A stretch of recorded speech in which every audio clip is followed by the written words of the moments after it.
ஸ்ரீமாத்ரே நமக. ஸ்ரீ டிவி நேயர்கள் அனைவருக்கும் அன்பு வணக்கம்.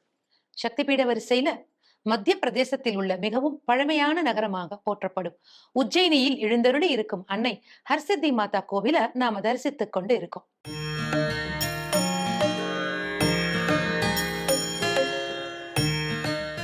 இத்தலம் சதிதேவியின் முழங்கை விழுந்த இடமாக போற்றப்படுகிறது. இங்கே எழுந்தருளி இருக்கும் பைரவர் கார்கோடேஸ்வரர் தீர்த்தம் அக்னி தீர்த்தம். பண்டைய காலத்துல இந்நகரம் அவந்தி என்ற பெயருடன் விளங்கியது. அவந்தி மாநகரில் விலாசம் என்ற அந்தனர் வசித்து வந்தார்.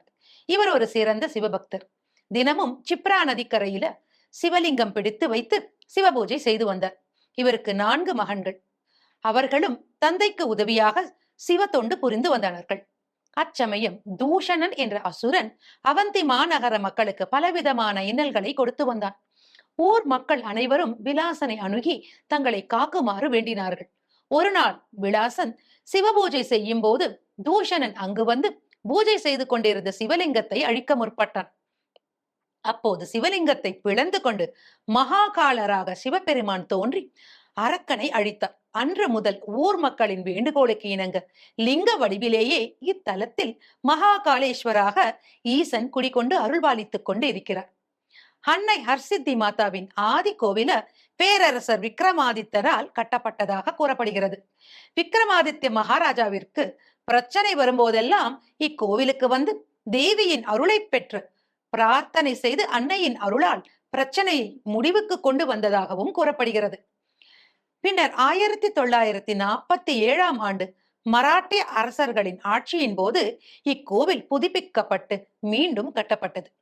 இன்னைக்கு நாம பார்க்கிற இந்த கோவில் பல அழகிய வேலைப்பாடுகளுடன் கூடிய சிற்பங்களை கொண்டு மராட்டிய சிற்பக்கலைக்கு எடுத்துக்காட்டாக திகழ்கிறது. ஒவ்வொரு திசையையும் நோக்கிய 4 பிரம்மாண்டமான நுழைவாயில்களுடன் கோவில் வளாகம் காணப்படுகிறது.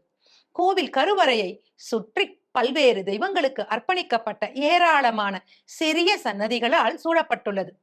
கோவில் கருவறையில் 3 தேவிகள் ஒன்றன் பின் ஒன்றாக பிரதிஷ்டை செய்யப்பட்டு இருக்கிறார்கள். மேலே இருப்பது மகா சரஸ்வதி தேவி.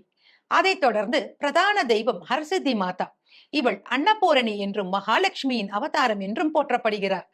சற்று பெரிய அளவில் காட்சியளிக்கும் இவ் அன்னை செந்தூரம் பூசப்பட்டு பூக்களால் அலங்கரிக்கப்பட்டு நெற்றியில் அழகாக வைர ஆபரணத்தால் திலக்கம் இடப்பட்டு தலையில் கிரீடம் சூட்டி அலங்கார பூஷதியாக காட்சி தருகிறார். பீடத்திற்கு கீழே உள்ள 3வது தேவி மகாகாளி தேவியாகும். கருவறைக்குள் நுழைவதற்கு முன் பிரதான மண்டபம் உள்ளது.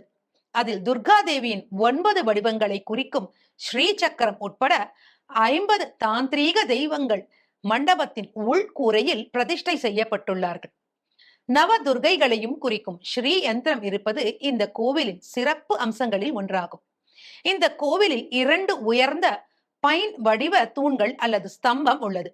அவை 1008 விளக்குகளை கொண்டுள்ளதாக வடிவமைக்கப்பட்டுள்ளது. ஒவ்வொரு பண்டிகைக்கும் முன்னதாக இந்த விளக்குகள் அனைத்தும் ஏற்றப்பட்டு ஜெக ஜோதியாக காட்சியளிக்கும் கோவில் வளாகம். ஹர்சித்தி மாதா கோவில் தனி சன்னதியில அமைந்துள்ள மகா மாயா தேவியும் ஒரு சக்தி வாய்ந்த தெய்வம் என்று கூறப்படுகிறது.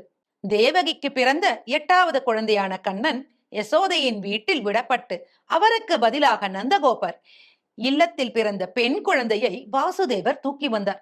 அந்த பெண் குழந்தையை விண்ணிலே தூக்கி எறிந்து வாளால் வெட்டுவதற்கு கம்சன் முற்பட்ட போது அந்த குழந்தை காளை உருவம் கொண்டு இங்கே தங்கிவிட்டதாக கூறப்படுகிறது.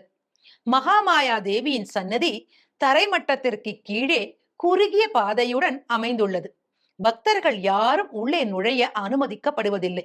பூசாரி மட்டுமே அவளுக்கு பூஜை செய்ய கருவறைக்குள் நுழைய அனுமதிக்கப்படுகிறார். மேலும் பக்தர்கள் தரைமட்டத்தில் நிறுவப்பட்ட ஒரு ஜன்னல் வழியாக அவளை தரிசிக்கிறார்கள். நம்முடைய பூர்வ கர்மாக்கள் அனைத்தையும் இவ் அன்னை போக்குவதாக நம்பப்படுகிறது. அவளுக்கு பக்கத்துல வைக்கப்பட்டுள்ள எண்ணெய் விளக்கு பல ஆண்டுகளாக தொடர்ந்து எரிந்து கொண்டே இருக்கிறது. இந்த சன்னதிக்கு எதிரே விநாயகரை நாம தரிசிக்கலாம். இங்கே எழுந்தருளி இருக்கும் பைரவரான கார்கோடேஸ்வரர் மகாதேவருக்கு ஒரு சிறிய கோவில் அமைந்துள்ளது. ஒரு முறை பரீட்சத்தின் மகனான ஜனமேஜயன் செய்த சர்ப்ப யாகத்தின் சிதையில் பல பாம்புகள் விழுந்து இறந்தன. தன் இனம் அழிவதைக் கண்டு மனம் தாங்காமல் யாகத்தை நிறுத்துவதற்கு பாம்புகளின் மன்னனான கார்கோடகன் பிரம்மாவிடம் சென்று ஆலோசனை கேட்டார். பிரம்மா அவர்களை உஜ்ஜயினியில் உள்ள மகா காளேஸ்வர் காட்டிற்கு சென்று சிவபெருமானை பிரார்த்தனை செய்ய அறிவுறுத்தினர்.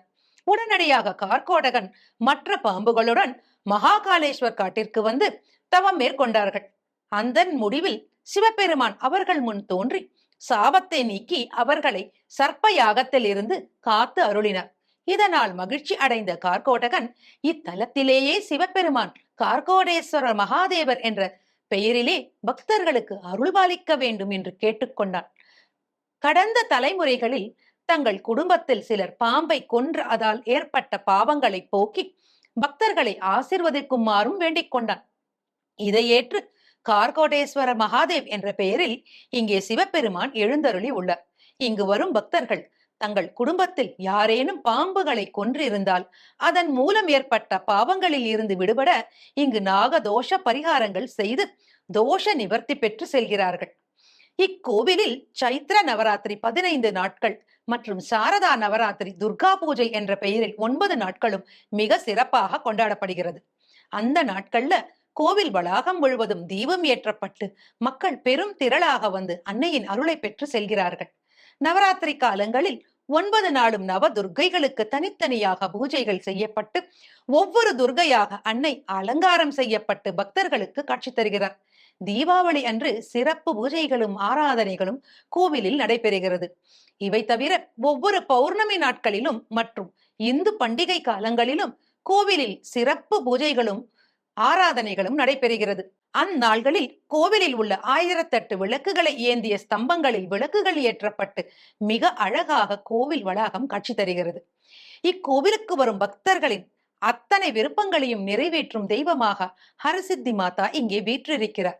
இந்த அன்னையை உளமாற வணங்கி எல்லோரும் நலமாக வாழ வேண்டும் என்ற பிரார்த்தனையுடன் அடுத்த சக்தி பீடத்திற்கு நம் பயணத்தை தொடருவோம்.